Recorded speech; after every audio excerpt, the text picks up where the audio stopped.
Slipknot, however, some data mining program was going through playlists of streaming services, and they were pinging keywords like happy and angry and chill. You know, that's how they use all your data to find out what you might want to listen to. And they determined at the end that, among other things, Slipknot is the most popular band for people when they're angry. It should come as a surprise to no one, but Slipknot's been around a long time now. So that means that they have multi-generational appeal. Listen, you're never going to run out of angry, angsty people. And Slipknot is there for you, according to whatever this data mining company is. So if you're going to be out there, I mean, Slipknot's at the point now where there's probably OG Slipknot fans taking their kids to those shows. Jim Florentine, his son loves Slipknot. There you go. Takes him to those shows. There you go. I've never been a huge Slipknot fan, but I very much appreciate what they do. Does that make any sense? Yeah. Like, I like Well, that's like with me and Metallica. I've never been a huge Metallica fan, but I know what they mean to people. Yeah. And so I appreciate everything that they've gone through and done and all that. I think I respect it. Yeah. So Slipknot are the most popular band for people who are angry. Now, the most popular song for people who are angry is Down with the Sickness by Disturbed. It's not. Pound with the Sickness? Not click, click.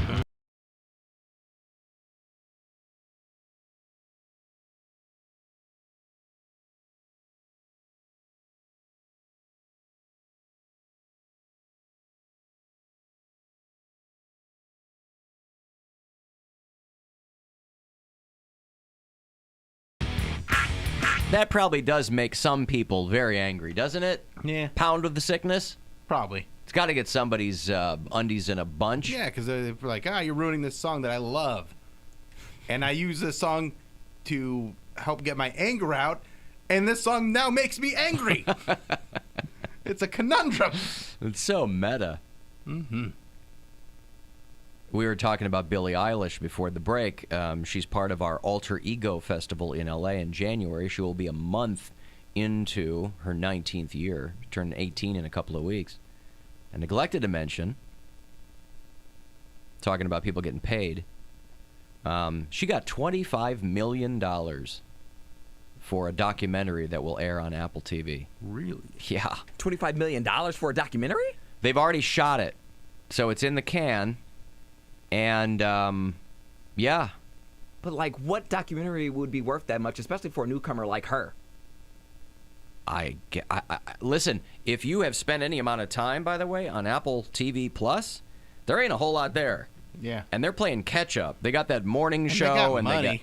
they've got money. Yeah. $25 million, but that's like... So they're just throwing it around. Yeah, that's Chris Rock money. That's but she's having her moment right now. But that's Chris Rock money. That's Dave Chappelle money. That's stuff that they get for their specials. Who are you trying to convince? Right, but if you can get people, if you get people young to get into it, I think it could pay off for them. I don't think it will. I'm not hating on her. Mm-hmm. I'm just saying... I wonder what the marketing, because I'm sure there's a team there, but I just want to know what makes her worth $25 million. Her manager. Yeah, she's got good agents. Whoever negotiated that deal, that's the superstar. That's right. Mm-hmm. I mean, do you think that this radio station wanted to pay me $1 million a year, Poundcake? No, but I had good representation. That's all you get? They were like, we will give him $65,000 a year. Damn, and my agent said, how about, here's our counter, $1 million. Celebrity net worth only had you at $1 million total. See, that's how you were lying. You're right. You're right. So you get $1 million a year. $1 million total. Yeah, all the property I have, all my vacation homes, Bill. You got a vacation property? Oh, I got a vacation property. You know how expensive those moats are to construct and maintain, and you got to fill them with koi. Mm-hmm. Billie Eilish. You don't want a moat without koi in it. You look like a poor person. Everybody else has got a koi pond. I've got a koi moat. Mm-hmm. Now that Mary's not here, we can speak freely about our love of moats. That's good. Without her being Deborah Downer. Yeah. Deborah Downer. Billie Eilish was named Apple Music's Artist of the Year, so they already like her. So they're just looking for, I think they're looking for content to play catch up, and they are willing to write big checks for it. So you've been using Apple Plus? Because I haven't watched any. I've been looking around, but there isn't a whole lot there. Have you watched the morning show? No. Yeah. I mean, it's one of those things where everybody was all excited because they were like Jennifer Aniston, and I love Steve Carell. It's a great cast. But I haven't even heard anybody talk about it. No. I haven't even heard, I don't even see anybody saying, like, oh, this is a great show. You need to watch it. It feels like it's very much flying under the radar. There were write-ups, like, immediately when it was released, and they were mixed. You know what they should have done? They wanted people to watch it or at least talk about it. Should have put Baby Yoda on the morning show. Did you see? Have you followed the Baby Yoda tattoo hashtag, by the way? Oh, no. What? Tattoo. So many people are already getting Baby Yoda tattoos. I believe I'm it. like, People guys, love this is it. going to be like a Beanie Baby in 5 years. Who cares? They don't care. They like it. Wow. They'll be all in with it. So many people. And by the way, the beauty of all these tattoos are the range of skill. So some, I'm sure, are amazing. Yes. And then there's some that are just enjoyable for us Oh, to yes. mock. If you're on Instagram, there is a Baby Yoda tattoo hashtag. Look at this. And there are all kinds of people getting that hashtag, yeah. So there you go. Baby Yoda, I'm surprised they haven't been giving away like McDonald's toys that are like that Baby Yoda. well, I think that you got to have that thing squared away ahead of time before the thing premieres. I don't get it. Like The UK doesn't even get Disney Plus until next March, by the way. So by that time, by that time, you're going to have everybody else getting Baby Yoda tattoos. So it's always fun to see bad tattoos. Yeah, there are some fantastic ones. And then there's some other ones you're like, oh, that person's going to wear that for the rest of their lives. That's their life now. Yeah. Baby Yoda. There's a lot of Star Wars stuff. Disney Plus is going to have a Jar Jar Binks game show. Did you see that? Yeah, it's hosted by the guy that... Is it going to be hosted by Jar Jar Binks, or is it going to be hosted by the actor? I thought it was hosted by the actor. I don't think he's doing Jar Jar during it. But I don't know. Ahmed Best. But that's the guy who did the thing. I thought it was going to be... But isn't he going to do the voice then? He's going to be dipping into this stupid voice, right? Yeah, I don't think people want... I think this is their way of Misa trying... wants to buy a vowel. Misa wants to solve the puzzle. Yeah, Jedi Temple Challenge is going to be a game show, Star Wars based over on Disney Plus, hosted by the guy who voiced Misa wants a no whammy. Big money, no whammies. Jar Jar Binks. Just when you thought that he was gone, boy, they are squeezing every fruit in the Star Wars tree. They got stuff for this this content. They got to. Yeah, I think they're going to do a Obi-Wan series too, right? They got a Rogue One prequel. A Rogue One prequel. Yes, that's amazing. Obi-Wan prequel to a prequel. Ewan McGregor's going to play it. Yeah, I mean, I'm excited about that. Ewan McGregor as Obi-Wan is fantastic. I'll watch that all day. I think he doesn't have to do anything. He could be a farmer and be like, yeah, that's Obi-Wan. But I think it's wild that they're getting the actual actors from the movies to do these TV shows. Yeah, because they have so much money, and there's a lot of money riding on it. Because they know if they get somebody else, I mean, they kind of made that mistake with the Han Solo movie, where they didn't get a guy that worked as Han Solo. Right. Like, he was okay in the movie, but he was not. Didn't look anything like Harrison Ford. And he didn't have any. And he didn't make the role his own or anything like that. He was just wallpaper. And you need somebody that is a movie star to be in a role like that. Right. And he was just kind of meh.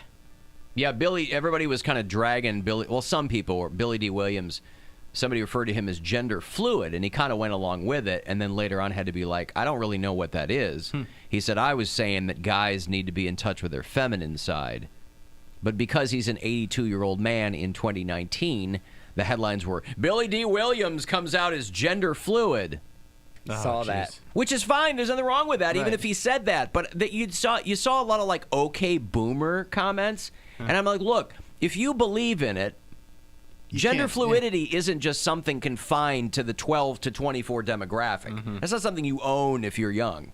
It's not something you make, to make you stand out on dating apps. That makes you the fake service animal of the dating world, if that's you. So he was like, well, that's not really what I meant, and blah, blah, blah. But I'm like, for all the you don't own that. if you're of a certain demographic. If an 82-year-old guy were to come out and go, I'm gender fluid, if you're down with that, you got to go, yes, better late than never, Billy D. Williams. I wasn't alive when you were doing Colt 45 ads. But man, one smooth guy. Very smooth. Smooth. Smooth, like his gender. So smooth. Yeah. Fluid. Like, I'm as fluid as a Colt 45. Yeah. I love the old SNL parody commercial they did with Tim Meadows for Cold Cock. You remember that? No. Where the fist would come off the can. He's like, cold cock. And punches him in the face. Yeah, that's a beer. It was Tim Meadows and Ellen Cleghorn. I like the old Star Wars auditions that they did with different actors. And Burt Reynolds is... I'm Darth Vader. It was sorry. Norm as Burt Reynolds. I'm Darth Vader. That's who I am. That's who I'm doing. Yeah, the Force. Occasionally, my friends and I like to discuss just what is the best malt liquor. I say bull. I say cobra. And I say it's all just talk, unless it's the one they call cold cock. Cold cock. There's only one malt liquor that'll get your head humming.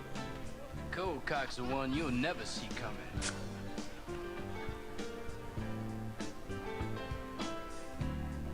Cold cock. Proper. Yeah, Tim Meadows. Yeah, well, SNL Star Wars auditions, right? Yeah. It was Jack Lemmon. It was Christopher Walken. How old are we? We're not going to the Leslie Jones one. We're going to the old one, We got right? the old one, yeah. Old we got one. the one from like the 90s. The one that had Norm Macdonald in it. Right. As Burt Reynolds. Fantastic. The 20th anniversary screen tests. Yes. Because it was Kevin Spacey hosted that one. Oh, really? Because he was Christopher Walken as Han Solo. 97.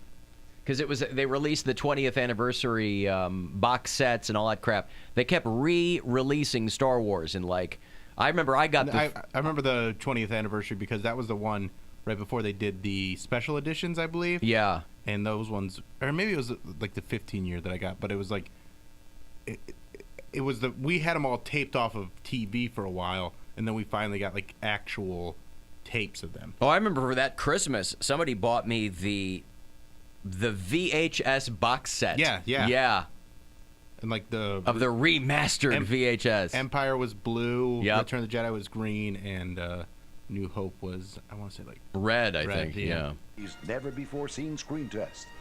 Christopher Walken, Han Solo screen test. Okay, Chris, whenever you're ready. I'm captain of the Millennium Falcon. Chewie here tells me you're looking for passage to the Alderaan system. Yes, indeed, if it's a fast ship. Ha! Fast ship? You've never heard of the Millennium Falcon. It's the ship that made the Kessel Run in less than 12 parsecs. She's fast enough for you, old man. That sucked. I'm sorry. I need a minute. Damn it. You know, I had it. That was about the first time, too, that people realized that Kevin Spacey did all these great impressions. Oh, yeah.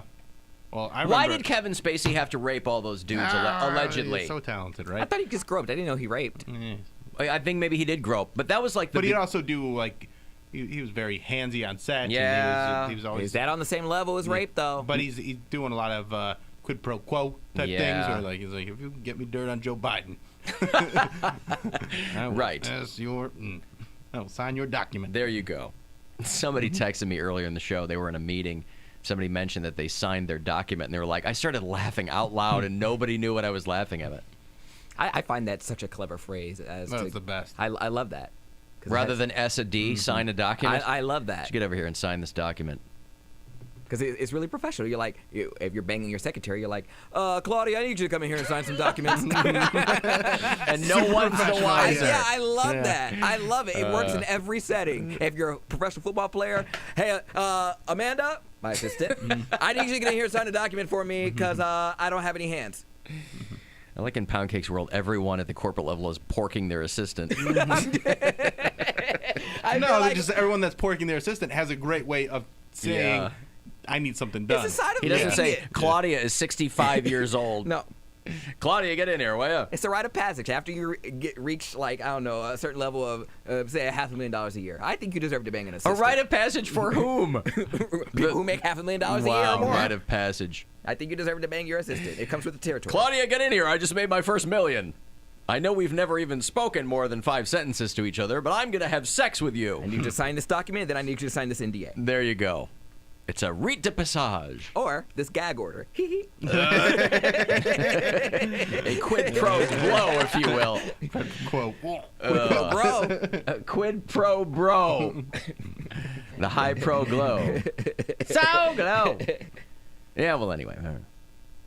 Who did C-3PO? Oh, Richard Dreyfuss. 32. Okay, C-3PO. I'm sorry, who's in there? It's Richard Dreyfuss. Damn you! I told you I didn't want to wear the damn mask! Okay, just do the scene, Richard.